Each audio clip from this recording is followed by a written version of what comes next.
নবম শ্রেণীর শিক্ষার্থীবৃন্দ, আশা করি সবাই ভালো আছো। যারা ভালো নাই তাদের জন্য সৃষ্টিকর্তার কাছে প্রার্থনা রইল সবাই ভালো থাকো। আমরা একটা অস্বস্তিকর অস্বাভাবিক পরিস্থিতির মধ্যে আছি, এটা এখন বলার কোনো অপেক্ষা রাখে না। কিসের মধ্যে আছি নিজে ওরা বুঝতে পারছি না। হয়তোবা সৃষ্টিকর্তা চাইলে এরকম হতে পারে আমরা খুব তাড়াতাড়ি এই পরিস্থিতি থেকে পরিত্রাণ পাবো, আবার এরকমও হতে পারে যে আমরা এই অস্বাভাবিক জীবনটাতে অভ্যস্ত হয়ে গেছি। আচ্ছা, সেটা যাই হোক, সেটা ভবিষ্যতের কথা। তবে একটা কথা মনে রেখো, এত কিছুর মধ্যেও খেয়াল রাখো যে আমাদের কিন্তু যাই হয়ে যায়, আমরা যারা বেঁচে আছি তাদের জীবন কিন্তু থেমে নাই।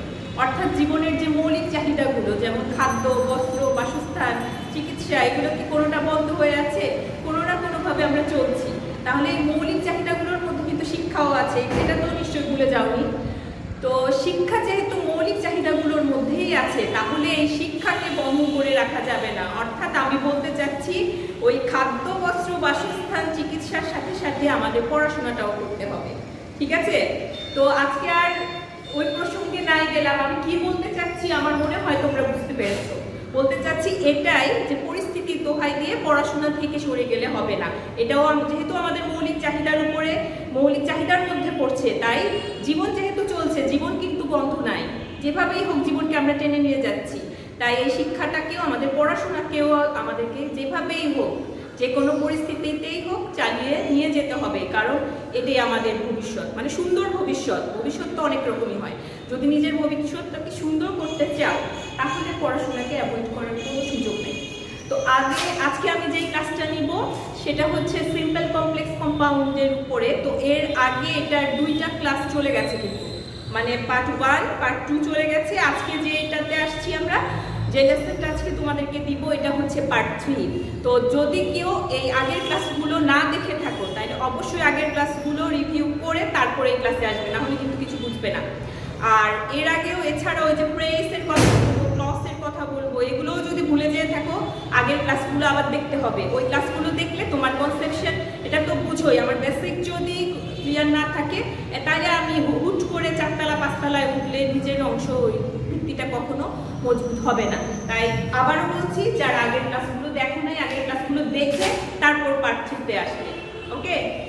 তো আজকে বোর্ডে দেখো যে এখানে আমি সিম্পল কমপ্লেক্স কম্পাউন্ড, অর্থাৎ একটা রুলস করাবো, কিন্তু সেই রুলসের মধ্যে আমার 6টা নিয়ম চলে আসবে, অর্থাৎ 6টা চেঞ্জিং চলে আসবে। কিন্তু খেয়াল করো, আগে পার্ট 1, পার্ট 2-তে যে রুলসগুলো করিয়েছিলাম সেটা থেকে এটা একটু ব্যতিক্রম। কঠিন আমি সেটা বলছি না, কিন্তু ওই রুলসগুলো থেকে এটা একটু আলাদা। তো প্রথম অংশে দেখো, সিম্পল সেন্টেন্সে আছে because of his illness he did not attend in the class. এখানে আমি লিখে দিয়েছি সিম্পল, সেজন্য তুমি বুঝতে পারছো এটা সিম্পল সেন্টেন্স। কিন্তু সিম্পল সেন্টেন্স চেনার উপায় কি সেটা আমি বলেছিলাম, মনে আছে? সিম্পল সেন্টেন্স তাকেই বলে যে বাক্যে একটা মাত্র, তোমার আর যাই থাকুক না কেন, একটা প্রিন্সিপাল ক্লজ অবশ্যই থাকতে হবে। যে বাক্য একটি মাত্র প্রিন্সিপাল ক্লজ দ্বারা গঠিত, অর্থাৎ শর্ত হচ্ছে একটা প্রিন্সিপাল ক্লজ থাকতে হবে। এখন যদি প্রিন্সিপাল ক্লজ কি সেটা না বুঝে, তাহলে কিন্তু হবে না। এটা তো তোমাদের পড়ানো হয়ে গেছে। প্রিন্সিপাল ক্লজ হচ্ছে সাবজেক্ট প্লাস কি ভার্ব থাকতে হবে অবশ্যই। তো বাক্যটার প্রথম অংশে দেখো, এখানে তো 2টা অংশ আছে। তুমি তাহলে কিভাবে চিনবা এটা সিম্পল সেন্টেন্স? যে বিকজ অফ, মনে রাখবে যে বিকজ অফ যদি থাকে, তারপরে অংশটা একটা ফ্রেজ হয়। তোমার প্রশ্ন হতে পারে যে এখানে তো 2টা অংশ, তাহলে একটা প্রিন্সিপাল ক্লজ কিভাবে হলো? বিকজ অফ এর পরে যে অংশটা থাকে সবসময় মনে রাখবা সেটা ফ্রেজ হয়, সেটা কখনোই ক্লজ না। অর্থাৎ তাহলে বিকজ অফ হিজ ইলনেস, অসুস্থতার কারণে, এটা কোনো ক্লজ না, এটা হচ্ছে ফ্রেজ। এর পরের অংশ দেখো, হি did not attend in the class, অসুস্থতার কারণে সে বিদ্যালয়ে শ্রেণীকক্ষে উপস্থিত হতে পারেনি। তাহলে এটা হচ্ছে হি হচ্ছে সাবজেক্ট, আর did not final verb, did not attend হচ্ছে তোমার ফাইনাল ভার্ব। অর্থাৎ এটা হচ্ছে একটা প্রিন্সিপাল ক্লজ। যে বাক্যে একটি সাবজেক্ট আর একটা ফাইনাল ভার্ব থাকে, সেটাই প্রিন্সিপাল ক্লজ হয়ে যায়। তাহলে এই সেন্টেন্সটাতে কয়টা প্রিন্সিপাল ক্লজ আছে? একটা। তাহলে যেহেতু একটা প্রিন্সিপাল ক্লজ আছে, তার মানে এটা সিম্পল সেন্টেন্স। এই কথাটা আমি বারবার বলি যে ট্রান্সফরমেশন করতে হলে আগে তোমাকে চিনতে হবে যে এটা কোন সেন্টেন্স। না চিনে তো আমি ট্রান্সফর্ম করতে পারবো না। এরপরে তাহলে এখন এটাকে আমার কমপ্লেক্স করার নিয়ম কি, এখন আমি সেটা শিখবো। সব সময় মনে রাখবে যে বিকজ অফ, এই বিকজ অফ দিয়ে যদি কোনো বাক্য শুরু হয় তাহলে সেটাকে কমপ্লেক্স করতে হলে তার পরিবর্তে আমি বিকজ, শুধু বিকজ ব্যবহার করতে পারি, তারপরে ব্যবহার করতে পারি সিন্স, তারপর ব্যবহার করতে পারি অ্যাজ, অর্থাৎ তিনটার যে কোনো একটা ইউজ করলে সঠিক হবে।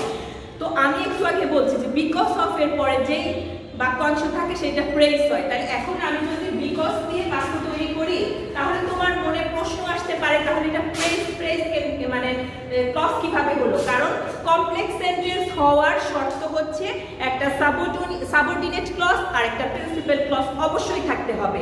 সব সময় মনে রাখবা যে বিকজ অফ এর পরের অংশটা হয় যদি থাকে তাহলে সেটা হয় ফ্রেজ, কিন্তু যদি শুধু বিকজ থাকে তাহলে তারপরের অংশ অবশ্যই ক্লজ হয়। তাহলে বিকজ হি ওয়াজ ইল, অসুস্থতার কারণে, অর্থাৎ এটা হচ্ছে একটা ক্লজ, সাবঅর্ডিনেট ক্লজ। আর বিকজ মানে কি, বিকজ হচ্ছে সাবঅর্ডিনেট কনজাংশন। এই সবগুলো সম্পর্কে কিন্তু আমি ধারণা দিয়েছি। তো এখানে তুমি বিকজ এর পরিবর্তে সিন্স ব্যবহার করতে পারো অথবা অ্যাজ ব্যবহার করতে পারো, প্রত্যেকটা একই অর্থ বহন করবে। বিকজ হি ওয়াজ ইল, অসুস্থতার কারণে, আবার যদি আমি যাই সিন্স হি ওয়াজ ইল, যেহেতু সে অসুস্থ ছিল, একই কথা। আমি এই বিকজ অফ এর পরিবর্তে কি ব্যবহার করলাম, বিকজ, শুধু বিকজ অথবা শুধু সিন্স অথবা শুধু অ্যাজ। এরপর কি সিন্সটা হয়ে যাবে কি হি, আর যেহেতু এটা পাস্ট টেন্স, এখানে ডিড নট আছে দেখেছো, সেই জন্য এখানে হবে ওয়াজ। যদি প্রেজেন্ট টেন্স হতো তাহলে হতো ইজ। হি ওয়াজ ইল, কমা দিবে, এরপরে যা আছে তাই। He did not attend in the class, বোর্ডটা খেয়াল করো, তাহলে তোমার কমপ্লেক্স সেন্টেন্সে দাঁড়াচ্ছে কি, because he was ill he did not attend in the class. সহজ না? শুধুমাত্র তোমাকে বিকজ অফ এর পরিবর্তে কি বসাতে হবে এটা জানতে হবে, তাইলেই কমপ্লেক্স হয়ে গেল। এরপরে দেখো আমরা সিম্পল থেকে কমপ্লেক্স করলাম। এখন এই বাক্যটা আমাদেরকে যদি কমপ্লেক্স সেন্টেন্স এটা দিয়ে দেয় তখন আমরা কিভাবে কম্পাউন্ড করব। তাইলে আগে তোমাকে জানতে হবে কম্পাউন্ড সেন্টেন্স কি করে হয়। কম্পাউন্ড সেন্টেন্সের শর্ত হচ্ছে দুইটা প্রিন্সিপাল ক্লজ থাকতে হবে।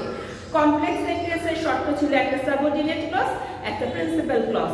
আর কম্পাউন্ড সেন্টেন্সের শর্ত হচ্ছে দুইটাই তোমার প্রিন্সিপাল ক্লজ থাকতে হবে আর মাঝখানে একটা কনজাংশন থাকতে হবে। আর এখন আমরা কমপ্লেক্স থেকে যখন কম্পাউন্ড করতে যাব খুব সহজে, খেয়াল করো, শুধু আমরা কি করব জানো, ওই মার্কারটাকে, এই মার্কার কমপ্লেক্স মার্কারটাকে উঠিয়ে দিয়ে মাঝখানে একটা কনজাংশন বসাবো, তাইলে কম্পাউন্ড হয়ে যাবে। এখন আমরা এই মার্কারটা উঠাই দিলাম, এটাকে কি মার্কার বলে, কমপ্লেক্স মার্কার, সাবঅর্ডিনেট মার্কার, মানে বিকজ সিন্স অ্যাজ উঠিয়ে দেওয়ার পরে কি থাকে, হি ওয়াজ ইল, আমি হি ওয়াজ ইল দিলাম, মাঝখানে কনজাংশন বসলো অ্যাট, তারপরে হি did not attend in the class, যা আছে তাই। দেখো তোমার অর্থ ঠিক আছে কিনা। হি ওয়াজ ইল, সে অসুস্থ ছিল, এন্ড এবং সে ক্লাসে শ্রেণীকক্ষে উপস্থিত হতে পারে না। তাহলে এখানে কয়টা ক্লজ, দুইটা ক্লজ। এই এন্ড এর আগেও প্রিন্সিপাল ক্লজ আর এন্ড এর পরেও প্রিন্সিপাল ক্লজ, ঠিক আছে।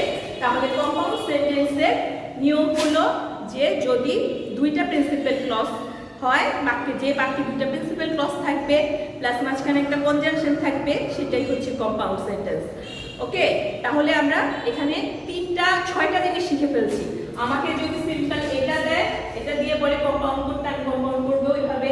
আবার ধরো কমপ্লেক্স দিল, তখন আমি সিম্পল করতে বলবো, ট্রান্সফর্ম সিম্পল, তখন আমি বিকজ এর পরিবর্তে কি বসাই দিব, বিকজ অফ বসাই দিব, তারপর একটা ফ্রেজ হয়ে যাবে হিজ ইলনেস, এরপর বাদ বাকি যা আছে তাই। সহজ না? ঠিক আছে, তাহলে আজকে এটুকুই থাকুক। যেহেতু এটা একটা ক্লাস, মানে অনলাইন ক্লাস করাটাও একটা ফাইন্যান্সিয়াল ব্যাপার আছে এখানে, তো সেই জন্য ক্লাসটাকে বেশি দীর্ঘ করছি না।